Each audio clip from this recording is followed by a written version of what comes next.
Hello friends, कैसे हैं आप सब। एक बार मैं फिर से मनिंदर कौर आपका स्वागत करती हूँ साइकोलॉजी की क्लास में नई थ्योरी के साथ। तो फ्रेंड्स, आज हम क्या करने वाले हैं? तो आज हम जो करने वाले हैं वो है ब्रूनर की थ्योरी। ठीक है, हम आज जो करने वाले हैं कौन सी थ्योरी क्या नाम है? ब्रूनर की थ्योरी हम करेंगे। ब्रूनर की थ्योरी को क्या बोला जाता है? जल्दी से बताइए, ब्रूनर की थ्योरी का नाम क्या है?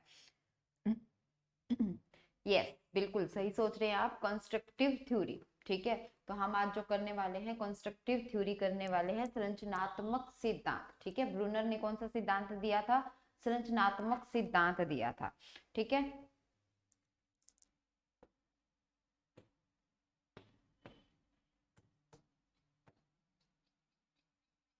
Brunner's theory constructive. ठीक है, कंस्ट्रक्टिव थ्योरी, यानी कि हम इसको क्या बोल देते हैं? संरचनात्मक सिद्धांत। संरचनात्मक सिद्धांत। अब एक बात तो पहली बात आ जाती है कि ये जो ब्रूनर की थ्योरी है, ये जो ब्रूनर ने थ्योरी दी थी, ये किसके विकल्प में दी थी? जीन पियाजे, जो बहुत फेमस थे ना, जीन पियाजे की कॉग्निटिव थ्योरी थी। तो कॉग्निटिव थ्योरी के विकल्प में कौन सी थ्योरी दी थी इन्होंने? संरचनात्मक सिद्धांत दिया था। तो अगर पूछा जाता है कि जीन पियाजे के विकल्प में कौन सी थ्योरी का नाम लिया जाता है, तो वो ब्रूनर की संरचनात्मक सिद्धांत को लिया जाता है।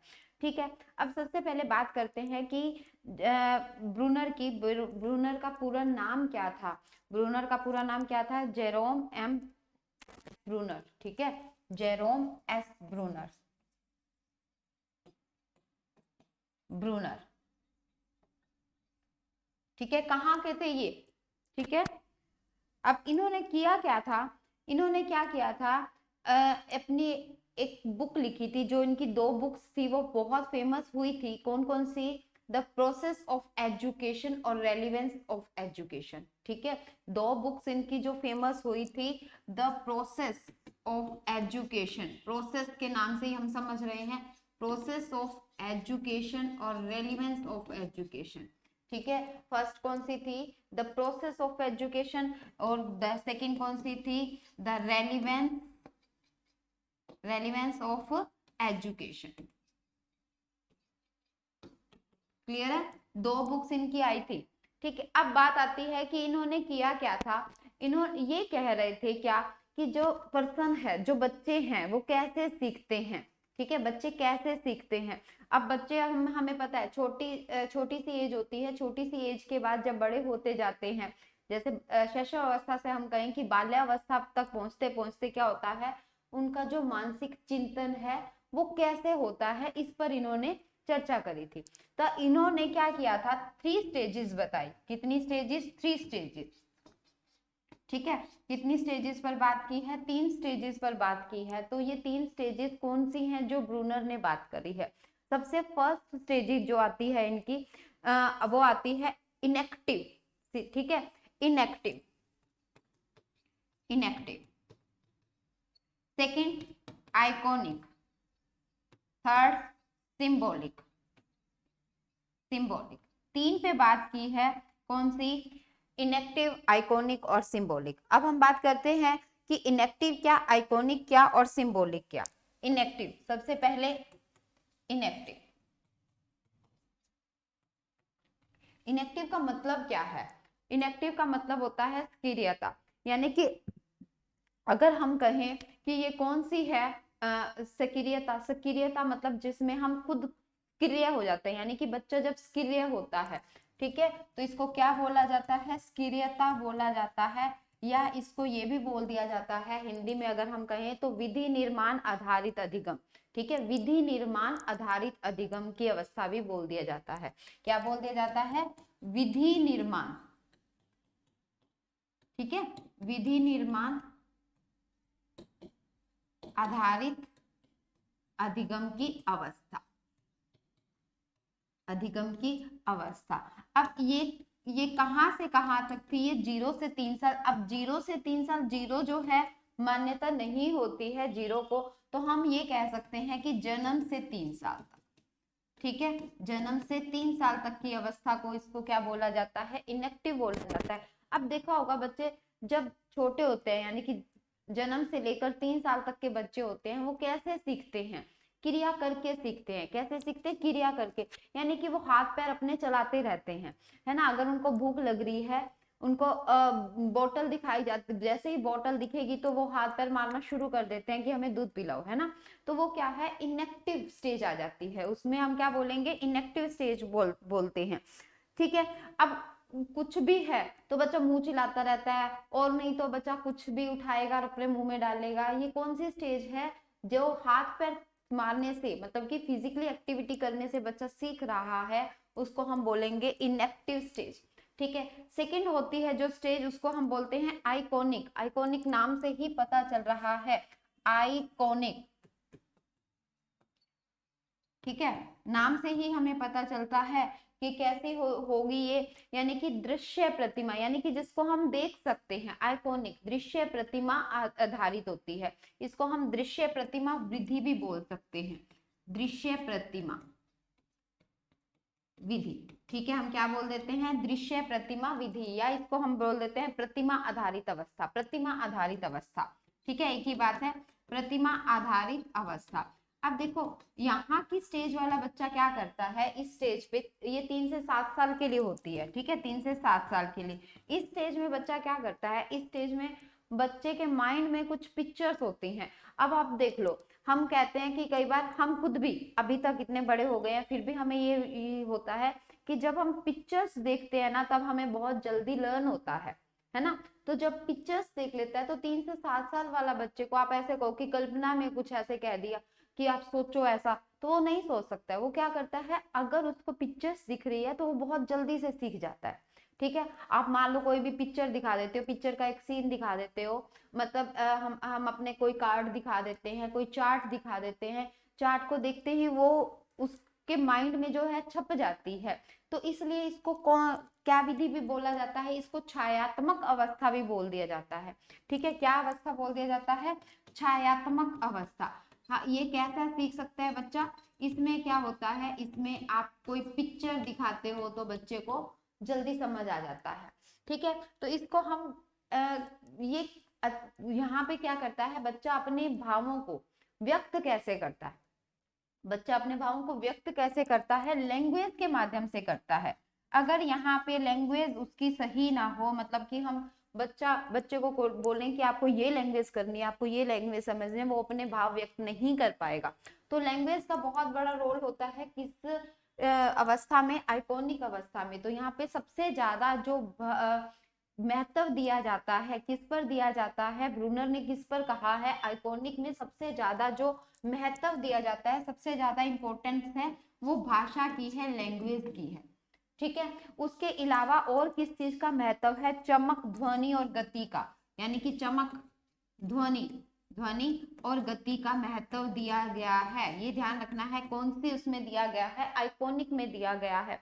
चमक से प्रभावित होता है बच्चा, है ना, और गति और ध्वनि, इन चीजों से क्या करता है, प्रभावित होता है बच्चा, अपने भावों को व्यक्त कर सकता है। ठीक है, कैसे व्यक्त कर सकता है, कोई दृश्य प्रतिमाएं बनाकर अपने भावों को बहुत जल्दी से व्यक्त कर सकता है।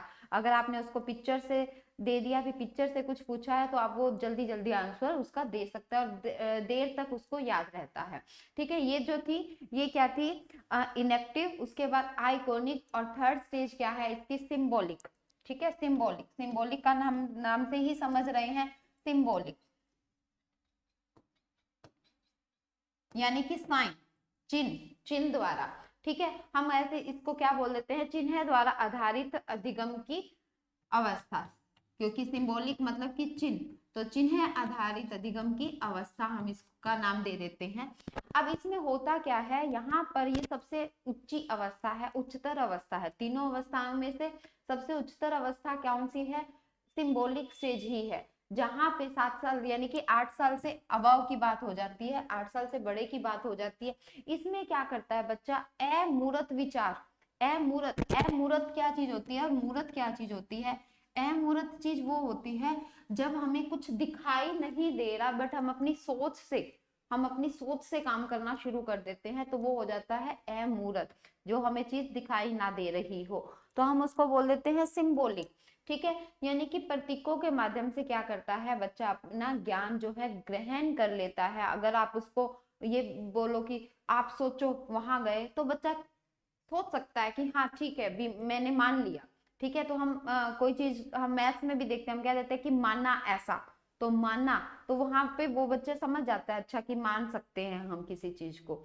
ठीक है, तो यहाँ पे क्या हो जाता है, यहाँ विचारों को विकसित, इसको हम क्या बोल सकते हैं, सिंबॉलिक अवस्था को विचारों को विकसित करने की अवस्था, क्या बोला जा सकता है, विचारों को विकसित करने की अवस्था। क्योंकि विचार कैसे विकसित होंगे, अमूर्त चीज है हमारे सामने, मतलब जो चीज हम कल्पना के माध्यम से अपने विचारों को क्या करते हैं, विकसित कर लेते हैं। तो यहाँ पे क्या होता है, ब्रूनर का जो सिद्धांत है, देखो ब्रूनर जो थे, ये हमने 3 स्टेजेस कर लिए हैं, कौन से, इनएक्टिव, ठीक है, इनएक्टिव में सिर्फ इंद्रियों के माध्यम से, यानी कि करके सीखने पे बल दे रहा है, यानी कि फिजिकली एक्टिविटी पर बच्चा सीख रहा है। आइकॉनिक दृश्य, उसके सामने जो चित्र दिखाई दे रहे हैं, और सिंबॉलिक। ठीक है, सिंबॉलिक थर्ड स्टेज है। तीनों स्टेज स्टेप बाय स्टेप हमने लर्न करनी है कि फर्स्ट पे कौन सी, सेकंड पे कौन सी, और थर्ड पे कौन सी। अब बात आ जाती है, ये जो ब्रूनर था, जो ब्रूनर थे, ये कौन से किसके विचारों पर, ये जो था पियाजे। ठीक है, पियाजे के विचारों से काफी सहमत भी थे, और कहीं कहीं डिसएग्री भी करते थे, कहीं कहीं एग्री भी करते थे। डिसएग्री कहाँ पर करते थे, ब्रूनर ने क्या कहा था, ब्रूनर कहते थे कि एक लर्नर जो है, ठीक है, ब्रूनर ने क्या कहा, that a learner can understand any complex, मतलब एनी कॉम्प्लेक्स यानी कठिन अवस्था, ठीक है, any complex thing if it is represent in organised way. ठीक है, ऑर्गेनाइज्ड वे, यानी कि इनका क्या मानना था, ब्रूनर का क्या मानना था, कोई भी बच्चा है, कोई भी बच्चा है किसी भी स्टेज में, कोई भी बच्चा किसी भी स्टेज में कॉम्प्लेक्स थिंग्स को हैंडल कर सकता है। कॉम्प्लेक्स मतलब कि किसी भी डिफिकल्टीज थिंग को हैंडल कर सकता है। शर्त क्या है, शर्त ये है कि उसको रिप्रेजेंट अच्छे से, प्रॉब्लम जो है, जो भी प्रॉब्लम है बच्चे को अच्छे से बताई जानी चाहिए, तब वो हैंडल कर लेगा किसी भी स्टेज में। बट प्याजे ये नहीं मानते थे। ठीक है, प्याजे ये नहीं मानते थे। ये प्याजे का कहना था कि बच्चे के आगे कोई कॉम्प्लेक्स थिंग आ जाती है तो वो एक डिपेंड करता है कि उसकी स्टेज कहाँ पे है, वो ऐसे कॉम्प्लेक्स थिंग्स को हैंडल नहीं कर सकता है, प्याजे ये मानते थे। बट ये क्या कह रहा है ब्रूनर, ब्रूनर कह रहा है कि एक बच्चा किसी भी सिचुएशन, मतलब किसी भी स्टेज का हो, वो कॉम्प्लेक्स थिंग को हैंडल कर सकता है, कॉम्प्लेक्स थिंग्स को हैंडल कर सकता है, बकायदा उसके सामने जो कॉम्प्लेक्स थिंग्स हैं उसका रिप्रेजेंट करने का वे सही हो। ठीक है, तो रिप्रेजेंट करने का वे सही हो तो वो बच्चा हैंडल उसको कर सकता है। ठीक है, एक बार दोबारा मैं बता रही हूँ क्या कर सकता है, ब्रूनर ने क्या कहा, that a learner can understand any complex thing, can understand any complex things if it is represented in a organised way. ठीक है, बट ये क्या था, किसके खिलाफ था, ये जो विचार था ब्रूनर का वो प्याजे के खिलाफ था, प्याजे से डिसएग्री था। ठीक है, ये तो बात थी जो उसकी डिसएग्री वाली बात थी। और कोई भी जो पर्सन ऐसा है जो स्टेजेस के बेस पे चलता है वो ब्रूनर की इस बात को नहीं मानता था। ठीक है, कोई भी साइकोलॉजिस्ट। अब ब्रूनर क्या कहते थे, ब्रूनर के हिसाब से तो पर्पस क्या था, पर्पस क्या था एजुकेशन का, पर्पस ऑफ एजुकेशन।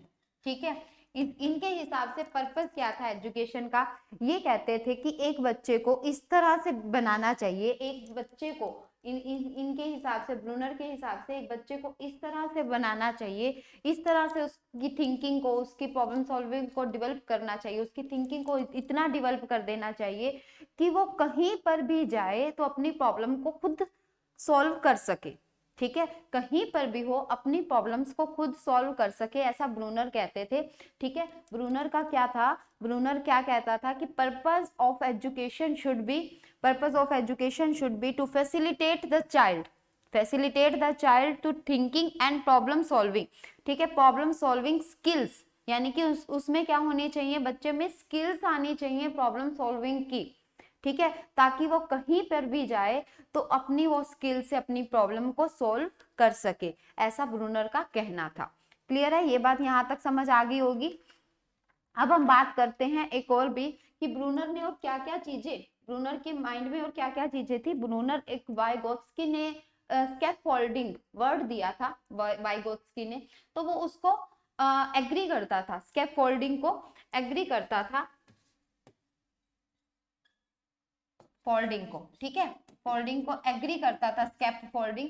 क्यों एग्री करता था, ये वर्ड था किसका, वाइगोत्स्की इस पर विचार करता था, तो ये इस पर एग्री करता था, ये जो स्कैफोल्डिंग, वो ब्रूनर का मानना क्या था, देखो वर्ड जो दिया था वो जाके वाइगोत्स्की ने करा था, बट ये एग्री कर रहे थे उस बात को, कैसे, क्योंकि इनका मानना था ब्रूनर का कि बच्चे जो होते हैं, स्कैफोल्डिंग का मतलब क्या होता है कि बच्चे अपने आप से ज्यादा, बड़ों से ज्यादा सीख सकते हैं। अगर मान लो कोई एक बच्चा है, उसको पता नहीं चल रहा कि क्या करना है, और अगर उसका बड़ा हेल्प कर रहा है कि बेटा, अब उसको ये नहीं पता कि ऊपर लिखा क्या हुआ है, वहां ऊपर लिखा हुआ गिनती लिखो, ठीक है, काउंटिंग करो, अब काउंटिंग उसको पढ़ना नहीं आ रहा है, उसको समझ नहीं आ रहा है, तो बड़े बड़े ने बताया बेटा यहाँ पर काउंटिंग लिख दो। अब वो काउंटिंग जैसे ही उसने कहा तो उस बच्चे ने काउंटिंग लिखना शुरू कर दिया, ONE1TW2, ठीक है।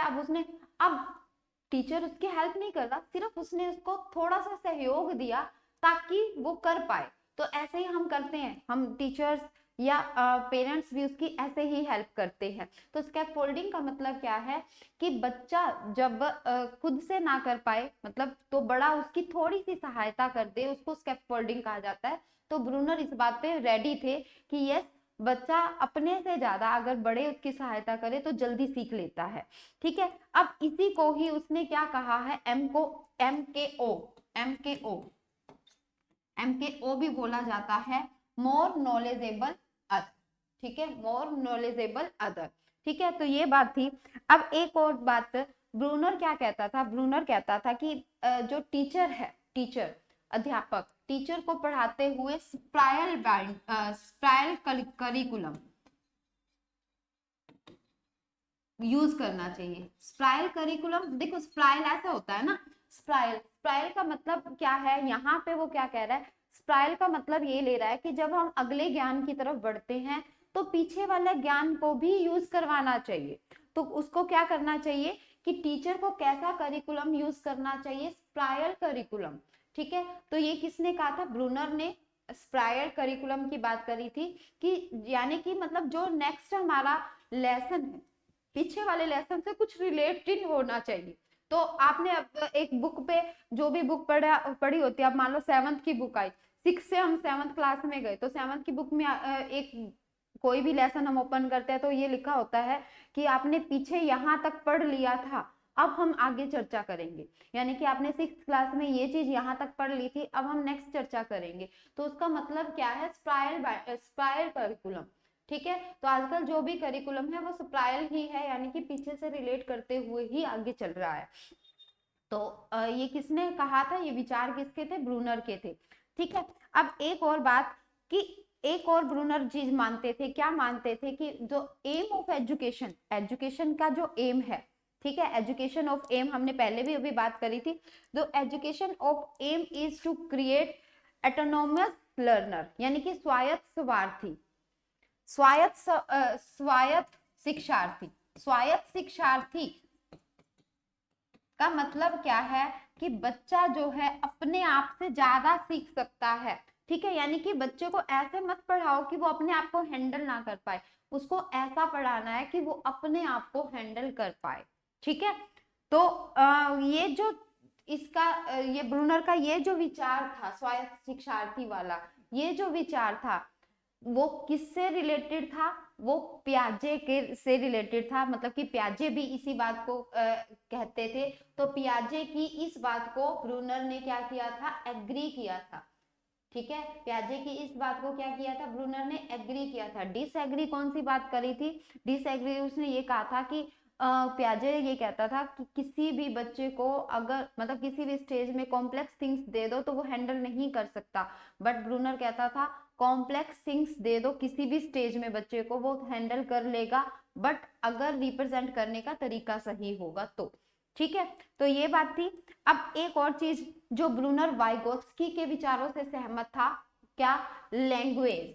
ठीक है, लैंग्वेज, ये किस पे दोनों एग्री थे? वाइगोत्स्की और ब्रूनर, वाइगोत्स्की और ब्रूनर लैंग्वेज पे, कि लैंग्वेज जो है वो क्या रोल अदा करती है, वो बहुत महत्वपूर्ण इंपॉर्टेंट रोल अदा करती है भाई किसी की भी लर्निंग में। ठीक है, बच्चे की लर्निंग में जो लैंग्वेज है वो इंपॉर्टेंट रोल प्ले करती है अपना, ये ब्रूनर भी मानता था और वाइगोत्स्की भी मानता था।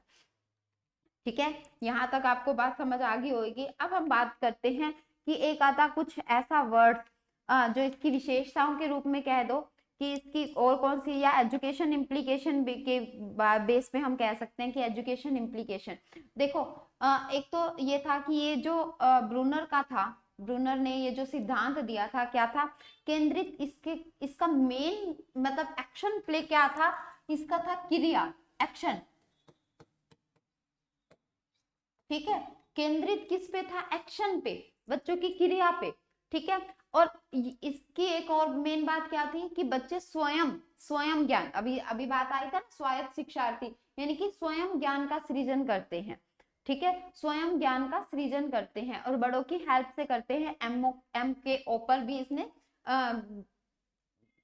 इंपॉर्टेंस दिखाई थी अपनी। अब एक बात आ जाती है कि अगर टीचर टीचर क्या रोल प्ले कर रहे हैं ब्रूनर के हिसाब से, तो टीचर किस चीज का रोल प्ले कर रहे हैं? फैसिलिटेटर का रोल प्ले कर रहे हैं, पथ प्रदर्शक का, गाइड का रोल प्ले कर रहे हैं। तो टीचर कैसा रोल प्ले कर रहे हैं? गाइड का रोल प्ले कर रहे हैं बच्चे के लिए। ठीक है, पथ प्रदर्शक का रोल प्ले कर रहे हैं। अगर बच्चे के सामने, किसी भी एज के सामने, उसके सामने कोई भी परिस्थिति आती है तो बच्चा अपने आप हैंडल उसको कर सकता है। पाठ्य पुस्तक की सहायता की जरूरत नहीं होती। और क्या होता है? बच्चों में सहयोग की भावना आ जाती है। और क्या होता है? बच्चे सक्रिय हो जाते हैं, तत्परता के साथ काम करते हैं। पूर्व ज्ञान के अनुभव पर बल दिया जाता है। बालकों के समूह बनाकर, बालकों के मतलब प्रत्येक समूह के साथ विषय संबंधी सलाह दी जाती है। तो ये जो था, ये ब्रूनर का सिद्धांत था। ब्रूनर ने किस किस बात को एग्री किया है, किस किस बात को डिसएग्री किया है। होप सो आपको अच्छे से समझ आया होगा। अगर अच्छे से समझ आया तो please like, subscribe and share. Thank you, have a nice day.